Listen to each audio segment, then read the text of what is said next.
Salve Maria Imaculada! Estamos começando agora mais um episódio do Roma Locuta. Neste episódio nós falaremos sobre a fé e razão.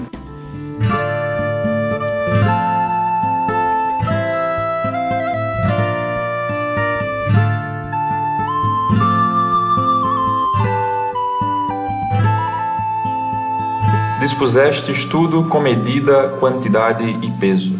Essa passagem se encontra no livro de Sabedorias, capítulo 11, versículo 21, e me parece que vai cair muito bem, para o nosso tema, porque vai falar sobre isso. Vamos prestar atenção na que a frase diz, diz que dispusestes, quem dispôs disso, no caso Deus, dispôs de tudo com medida, quantidade e peso.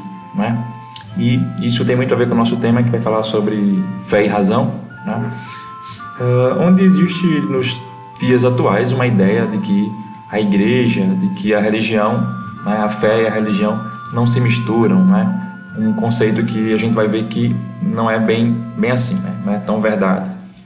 E nós, católicos, vamos tentar nesse podcast mostrar de que maneira a igreja nos deixou um legado, não só para nós, mas para o mundo inteiro, de muitos avanços científicos em torno de todo o mundo, ao longo dos anos, ao longo de toda a história.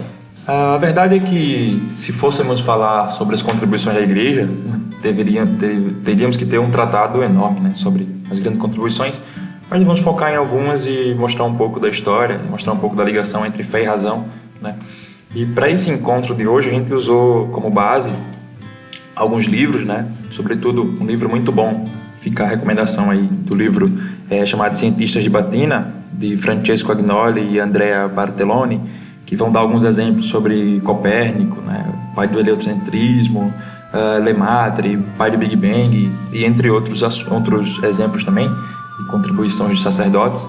Usamos também a Fides et Ratio do São João Paulo II, um documento que ele vai falar sobre a fé e a razão, a gente vai ver ao longo do episódio. E também a gente usou um livro muito bom, que é Como a Igreja Católica Construiu a Civilização Ocidental, do Thomas Wood, um historiador americano, muito bom, um livro que vale muito a pena ser lido por todos os católicos. E a gente vai introduzir um pouco esse tema, porque, como eu falava anteriormente, existe uma ideia de que religião e fé estão separadas. Para citar um exemplo, é muito comum vermos isso nas universidades, que acabam dizendo que a igreja é inimiga da religião, que a igreja é inimiga da ciência, e que a igreja atrasou a ciência, e que a igreja perseguia os cientistas, e esse tipo de baboseira. A gente vai ver que é o contrário, ver até que a igreja, por exemplo, criou as universidades como nós conhecemos hoje em dia. Talvez, só que um parênteses, uma nota de rodapé, mas talvez quando tu vai ver formatura, vocês veem os hábitos daqueles alunos, dos formados ali, é só observar, Tem um chapéuzinho na cabeça que é igualzinho ao chapéu que o padre usa nas missas, sobretudo antigamente, o barrete, A roupa que ele usa é parecida com a batina, tem uma faixa, enfim, Até o hábito é parecido e acabam não percebendo isso, Ou seja, não só o hábito, obviamente, mas também a universidade, contribuições da própria igreja, A gente vai ver isso lá na frente. Mas a gente tem que falar sobre o tema, E vamos ver um pouco sobre a Fides et Ratio, porque o Papa São João Paulo II vai falar muito bem sobre a relação entre fé e razão, Ele vai nos mostrar aqui que elas caminham juntas e não separadas, como querem dizer as pessoas.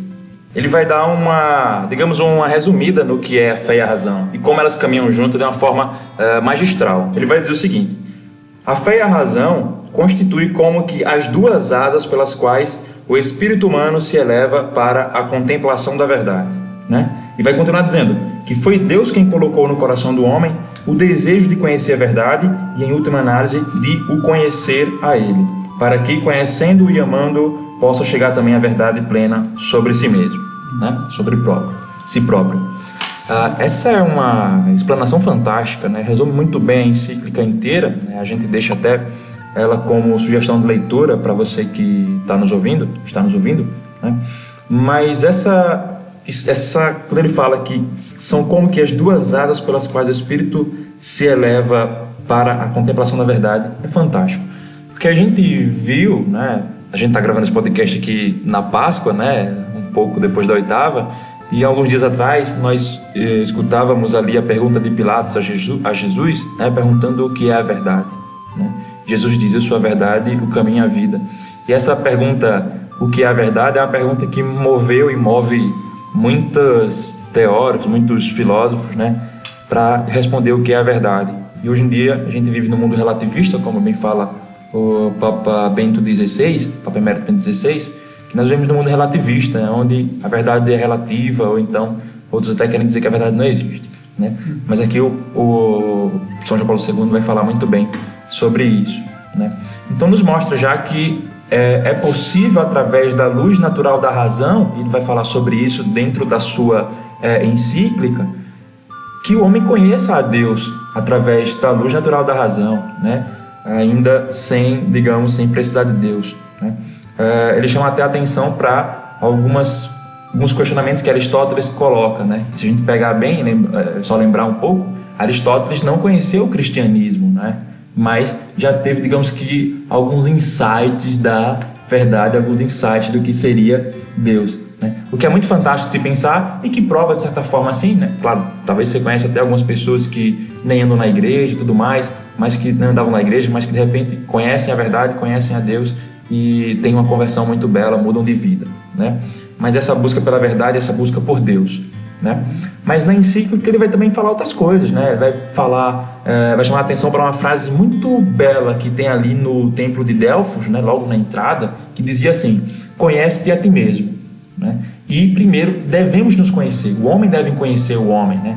Saber quem somos, como funcionamos, né? Para onde vamos, por que existe o mal, o bem, né? Que tem depois dessa vida, né?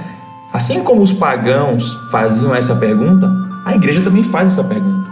Né? Claro, agora nós temos a resposta, mas em Deus nós temos a resposta, mas antes não tínhamos essa resposta. Ao menos não tão bem como temos agora. Né? Imagine os pré-cristãos, né? Ou então antes dos judeus, que talvez não tenham uma noção como é a vida depois da morte. Mas, por exemplo, com a ressurreição de Cristo, a gente já tem uma ideia, né? Já sabe como é a promessa de Deus para nós, de ter um mundo após a morte. Mas vejam, são perguntas que os pagãos faziam, que a igreja fazia também. Né?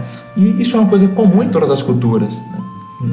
Os cristãos, os árabes, confucionismo, os budistas, né? E tantos outros também faziam essa pergunta. Né? Não é diferente com a igreja. Então a gente vai ver um pouco disso dentro dessa encíclica e vai ter uma explanação muito boa do Papa São João Paulo II. É interessante que ele fala sobre a metafísica, né? Que sem uma metafísica real e verdadeira como tínhamos antigamente, a gente não vai chegar a essas respostas. Né? Porque a filosofia atual, infelizmente, né? Funciona de uma maneira muito complicada, né? Onde eles não buscam a verdade, o que fazia a filosofia antiga, a filosofia que a igreja sempre pregou e sempre defendeu. Ainda dentro da encíclica, ele vai deixar muito claro, né? Ele vai até citar o Vaticano I, que diz que o homem pode sim chegar, como eu dizia, né? Ao conhecimento de Deus através da luz natural da razão. Né? Por quê? Porque Deus deixa-se conhecer. Né? Vejam como Deus é bom, como Deus é belo. Né? Ele nos deixa a conhecer. Né? E Deus se revelou de vários modos. Né? Sobretudo em Cristo. Né? Cristo acho que está a maior beleza de tudo dessa revelação de Deus para nós. Né? Pois bem, então a razão não anula o mistério, também é outra coisa. Às vezes a pessoa pode dizer, não, mas a fé, essa filosofia, essa questão da razão, de repente pode interferir no magistério, ou então no mistério de Deus. Não, nada disso. Né? A igreja, como fala São João Paulo II, busca fazer com que sejam como duas asas que caminham junto em busca da verdade. Né? Então a razão, através da filosofia ou da teologia, nos leva à fé. Né? Nos leva à fé, nos leva para isso, para essa busca da sabedoria. Né? E como dizia, acho que Santo Anselmo, não lembro bem, mas nós cremos para compreender e compreendemos para crer. Né? Então, a sabedoria sabe e compreende todas as coisas, né? Como diz o próprio livro da sabedoria, o que é algo muito bom. né? E Santo Anselmo vai dizer que vai dar uma definição de fé que nos parece muito interessante. Vai dizer que fé é a maior fonte do saber teológico ou filosófico, né? Então, a fé seria isso para Santo Anselmo, o que é muito, muito belo de se pensar, né? Também a gente pode saber, através dessa encíclica, São Paulo vai nos mostrar que todos os homens, crentes ou descrentes, têm o desejo de conhecer, né? Isso é algo que está dentro do homem, né? E ele vai dizer que, por exemplo, que vai dizer depois que a razão, né, deve ter, primeiro, um conhecimento, né, discursivo, né? Depois nos serve para reconhecer os méritos de Deus, e depois também o temor de Deus está envolvido aí dentro disso, né, que vai nos servir. O temor de Deus, né, sendo um dos 7 dons do Espírito Santo, né, temor de Deus, tá certo? Muito bem. Ele vai continuar dizendo, né, que o homem no geral, não só o homem religioso, mas ele vive à procura da verdade, né? Todos os homens desejam saber para chegar à verdade, né? Esse é um questionamento comum a todos, né? Além da busca pela verdade, mas também a busca de um sentido. Todos os homens querem buscar um sentido, né? E é certo que a gente busca isso na nossa existência, a questão da nossa morte também, né? Uma outra coisa interessante, né, ainda relacionada à verdade, é que São João Paulo vai falar que existem alguns tipos de verdade, né? Ele vai dizer que existem as verdades cotidianas, que seriam também chamadas de científicas, né? Aquelas que são assentadas em evidências, experimentos, né? Aquilo mais que se prova de fato, né? Como a ciência moderna nos mostra. Depois as verdades religiosas, e essas é interessante porque elas são auxiliadas pela filosofia, né? E até mesmo por questões culturais. E por fim, o terceiro, ele vai dizer que existem as verdades filosóficas, né? Que essas são alcançadas através da capacidade especulativa do intelecto, né? De fato é algo muito fantástico essa encíclica do Papa São João Paulo II, né? Vai colocar lá na frente depois um pouco da história da filosofia, mostrando os diferentes estágios da filosofia, né? Vai dizer que a filosofia tem as suas exigências que são irrenunciáveis, né? Sobretudo a exigência da palavra de Deus, né? Mas o que talvez seja que pertinente para nós é quando ele vai colocar a filosofia de Santo Tomás, né? Que ela era unida à teologia, né? Até então, filosofia e teologia caminhavam juntas. Quando chega nessa parte da Idade Média, com Santo Tomás, alguns filósofos e teólogos vão se separar e dizer que elas devem trabalhar de maneira separada, o que não é tão bom, né? Bom, claro, existem alguns avanços, vão surgir teólogos, né? Alguns teólogos vão ter mais tempo para estudar apenas teologia, o mesmo com os filósofos, mas acaba tendo alguns problemas que refletem até nos dias atuais, né? Ele até diz que são problemas como um ecletismo, né? Que é um método de ideias isoladas, não? Como se só a sua ciência fosse válida, questiona as outras e, bom, como se as outras não fossem importantes. Depois tem a questão do historicismo, né? Vai dizer que a verdade é mutável, que a verdade é uma verdade agora no século XX e no século XXI já não pode ser verdade. Depois o cientificismo, né? Que quando se diz que só se pode acreditar naquilo que é provado, né? Se não é provado empiricamente, então não se pode acreditar, né? É um argumento que usam para dizer que Deus não existe, né? Se não pode provar a existência de Deus, etc., né? Depois um pragmatismo, né? Que vai ficar nessas questões pragmáticas aí, questões de objetivismo, e tudo mais, né? Bom, são esses tipos de problemas que vão surgir quando se separa a filosofia da teologia, né? A boa filosofia da teologia, né? Que aí vai ser uma coisa muito complicada essa separação, como eu estava falando, né? Para resumir, talvez, né? Quando se separa, vai ter esse racionalismo, digamos, exacerbado que vai levar a duas coisas. Primeiro, um esquecimento da fé e depois a deficiência da razão, né? Isso vai ser muito bem apresentado pelo dono da encíclica, né? Ele vai dizer que a igreja tem que ter um discernimento, né, sobre isso. Vai dizer que a filosofia não deve ser estudada assim de forma separada, mas tem que andar à luz da razão, né? E tendo princípios próprios e específicos da metodologia. Perfeito? E claro, a igreja ao longo dos anos, né, ao longo da história, instruiu a filosofia, né? Quando se via ali que era algo errôneo, né, a filosofia que não tinha uma ética, né, a igreja buscava ali corrigir, trazer para cá, né, para que vivesse de forma correta, né. Talvez um exemplo disso seja o fideísmo, né, quando se acredita apenas na fé e abandona a razão, né, o que de fato não é algo, digamos, algo pertinente, tá certo? Bom, em uma palavra, né, para resumir, a encíclica vai falar dessa relação entre filosofia, teologia e fé, né? Dentro disso, claro, estou resumindo uma encíclica de umas 80 páginas, né? Então pode ter ficado algumas coisas de fora, mas digamos que o cerne, a ideia central de São João Paulo é nisso, né?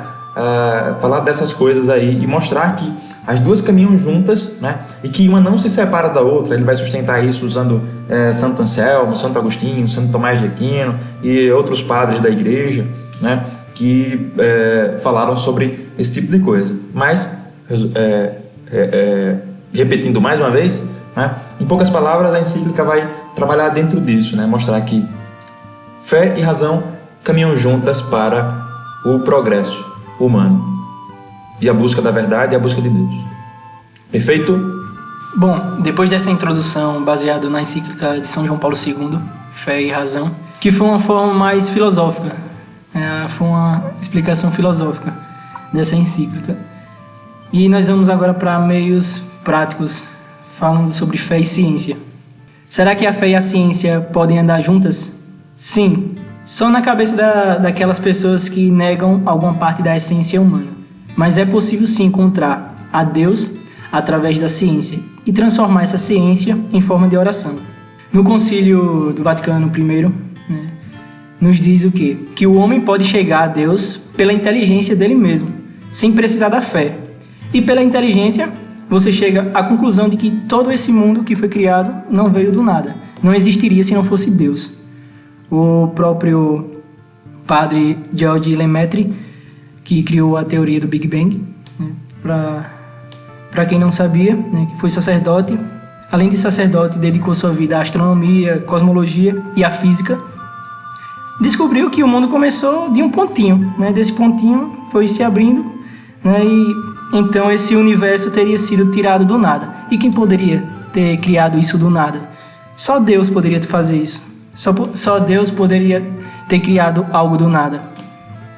Então a inteligência e a física levam a Deus. Se a pessoa não tem má intenção, né, não tem má vontade, não há dúvida nisso. E é claro que a pessoa precisa buscar conhecimento, né, e os rudimentos da fé servirão para auxiliar nessa abertura deste conhecimento. Como cita Santo Agostinho, compreender para crer, né, e crer para compreender. E, por conseguinte, é assim, compreendendo eu vou saber melhor aquilo em que acredito. Pois, como também diz Santo Agostinho, só se ama aquilo que se conhece. E o risco que o católico que não busca conhecer sua fé, aquilo no qual ele acredita, o risco é abandoná-la. Então, a igreja não nos ensina sentimentalismo. A nossa fé não é baseada no sentimentalismo, como algumas seitas protestantes ensinam. Teologia da prosperidade, baseado nisso. Já a Santa Igreja, ela nos ensina a amar a Deus por Ele mesmo, né? Pois sabemos que teremos a recompensa, mas não nessa terra, não aqui, mas no céu. Essa é a religião pura, que nos faz amar a Deus desinteressadamente, sem interesses próprios. Então podemos dizer que estudar é uma forma de oração. Através dos estudos, podemos oferecer a Deus essa oração. E como São José Maria Escrivá diz, para um cristão moderno, uma hora de estudo é uma hora de oração. E como prova disso, temos alguns exemplos na nossa igreja. O padre já citado, Georges Lemaitre mesmo, como eu já havia dito, ele propôs a hipótese do átomo primordial, né, para estudar a origem do universo. Temos também São Silvestre II, né, o primeiro papa francês da história da igreja, que era matemático, né, foi um dos primeiros divulgadores dos números naturais, dos números indo-arábicos na Europa cristã. Temos também outro exemplo, Santo Alberto Magno, sacerdote dominicano da igreja, bispo e doutor da igreja, né, que foi químico E há quem se acredita a descoberta do elemento químico arsênio. Tantos outros contribuíram para a formação da nossa sociedade, no qual conhecemos hoje. A igreja colaborou também a igreja também colaborou para as construções das santas casas que nós conhecemos hoje. Foi a Santa Igreja que construiu esses hospitais. Logo, a igreja, que é a maior instituição caritativa do mundo, teve essa influência e até hoje tem essa influência e ajudado tantas outras instituições, também, não só com hospitais, mas com orfanatos, entre outros. Também outro que contribuiu com os seus estudos foi o frade franciscano Roger Bacon, conhecido como o Doutor Admirável. Fez estudos e pesquisas em áreas importantes do conhecimento, como a mecânica, óptica, geografia, além da filosofia. Embora seja famosíssimo também e não seja muito citado nas universidades e escolas como religioso, tem também o Nicolau Copérnico, que foi um matemático e astrônomo polonês, foi o pai da teoria heliocêntrica e da astronomia moderna, e de fato contribuiu também para os ensinamentos que nós sabemos hoje. Além de jurista, político e líder militar, também este sacerdote foi diplomata e economista. Temos outro também bem conhecido da biologia, que é o agostiniano austríaco, pai da genética, Gregor Mendel, que contribuiu também com as chamadas leis de Mendel sobre a transmissão dos caracteres hereditários. Bom, para complementar essa parte de exemplos que eu citei, tem também a freira, a religiosa dos Estados Unidos, Mary Carey, que foi a primeira mulher da história a receber um doutorado na área de ciência da computação. Então, assim, uma religiosa. E esta religiosa conseguiu alcançar esse nível de conhecimento na época no qual ela se dedicou a essa área da ciência da computação, em 1913. É perceptível a importância da igreja, para a sociedade. Como eu falei no começo, se fôssemos falar todos os exemplos, deveríamos escrever um tratado, ou seja, um livraço. Mas além desses aí, pensamos nas nossas pesquisas em fazer dar uma exaltada, seria até justo falar dos jesuítas, Companhia de Jesus ali do século XV, que vai surgir, e ela vai ter uma contribuição muito grande para a ciência, E aqui vou dar uns dados meio aleatórios, mas só para mostrar como ela foi importante, Para você ter uma ideia, mais ou menos 35, 32 das crateras da Lua tem nomes de padres jesuítas, justamente porque contribuíram diretamente com a ciência, Bom, os jesuítas construíram observatórios em todos os continentes, Isso você pode encontrar de forma muito vasta bibliograficamente, colocada até por agnósticos e até por pessoas que eram protestantes, mas que eles afirmam isso, O livro do Thomas Hood, que eu já falei no podcast anterior sobre a Inquisição, e nesse podcast também reitero, ele fala muito bem sobre isso, perfeito? Mas ele vai dizer que, usando até citações de outros historiadores, vai dizer que observatórios foram criados em vários continentes durante o século XIX, e esses observatórios eram sobre bioastronomia, geomagnetismo, meteorologia, sismografia, física solar, E, claro, esses observatórios eram feitos para evitar catástrofes naturais. Imagine que, fazendo ali uma previsão do tempo, sabia-se que teria um furacão. Conseguia, dessa forma, digamos, driblar ali a natureza e evitar a morte de muitas pessoas. Para dizer que a contribuição científica ela não fica só presa na ciência, mas ela vai além disso, e serve para a humanidade. Bom, entre os exemplos de jesuítas renomados, nós temos o padre Giambattista Riccioli, foi o primeiro a determinar a taxa de aceleração de um corpo em queda livre. Vejam, que coisa interessante. Além disso, foi astrônomo, fez uma enciclopédia das maiores de astronomia, das mais respeitadas até os dias de hoje. Vejam, isso ele escreveu em 1691, nós estamos em 2021 e até hoje ainda é muito utilizada. Também foi o primeiro a fazer o cálculo sobre a gravidade, né? Mostrando ali, engraçado que ele juntou 12 jesuítas, convenceu 12 padres jesuítas a contarem as oscilações, né, gravitacionais.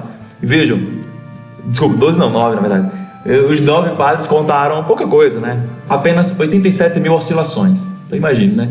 Um trabalho vastíssimo.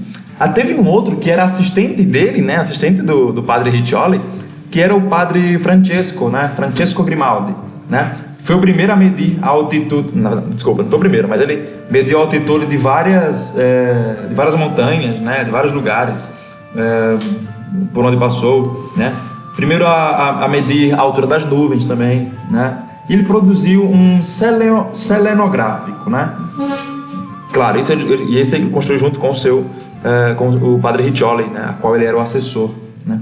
Descobriu também uma coisa que foi dita, a difração da luz. Difração da luz é quando você descobre que a luz faz uma curva, né? É a teoria que a luz faz uma curva, né? Que no futuro isso ajudou para algumas outras coisas, foram contribuições que foram feitas, né? Mas agora um último que acho que vale a pena citar foi o padre Rogério Buscovic, né? Ele é considerado o maior gênio da Iugoslávia, né? Dizem que lá não se teve alguém parecido com ele. Era um cara muito versado, de fato, né? Foi responsável por descobertas na teoria atômica, questões ópticas, questão matemática, astronomia. Além de tudo, foi poeta nas horas vagas, né? Também chegou a ser arqueólogo nas horas vagas, né? Estava, de fato, de férias e fez um achado arqueólogo muito pertinente na sua cidade lá, na sua terra, no seu país, na Iugoslávia, né? Mas ele, quando era ainda estudante, né, interessante, quando ele terminou a graduação, ele já tinha escrito, vejam só, 8 dissertações. E a gente aqui, fazendo a faculdade, penando para fazer um TCC. O cara tinha 8 dissertações. Depois fez mais outros, foi fazendo. No final das contas, acabou a vida com 22 dissertações científicas, né? Algo muito interessante. Foi o primeiro a criar um método que fosse depois, no futuro, possível calcular a órbita dos planetas, né? Claro, tem várias outras coisas do padre Buscovic, mas acho que essas são interessantes para falar, né? Vejam, a gente falou muitos exemplos aqui de uma contribuição enorme, né? Mas isso só foi possível porque foi a igreja que fundou as universidades, né? A igreja fundou as universidades, né? Se a gente pegar ali Carlos Magno, né, quando ele vai criar as universidades, né, vai pedir para que sejam criadas as universidades, né, e aí vai financiar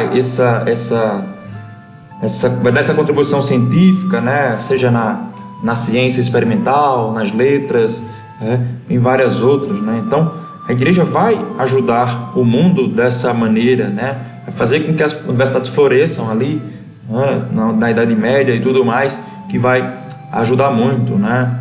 Sei que a igreja vai criar aí várias universidades, né? Muitas famosas, né? Oxford, lá em Cambridge,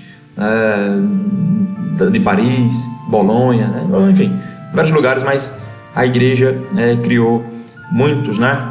A igreja criou o sistema universitário como a gente conhece até o dia de hoje, né? Fruto dessa obra criada pela igreja há 1.200 anos, né? Vejam vocês. Além disso, teve contribuições no direito canônico, né? Direito internacional, né? Tantos outros.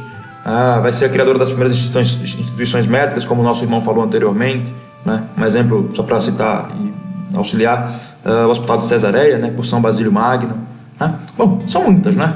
São muitas as contribuições da igreja que não são tão difundidas, não são tão conhecidas como deveriam ser, né? Mas é isso, meus irmãos, né?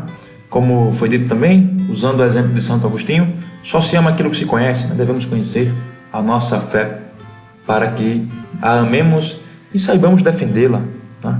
Devemos saber defender a nossa fé, tá certo? Bom, pessoal, esse foi o conteúdo do nosso podcast de hoje, tá?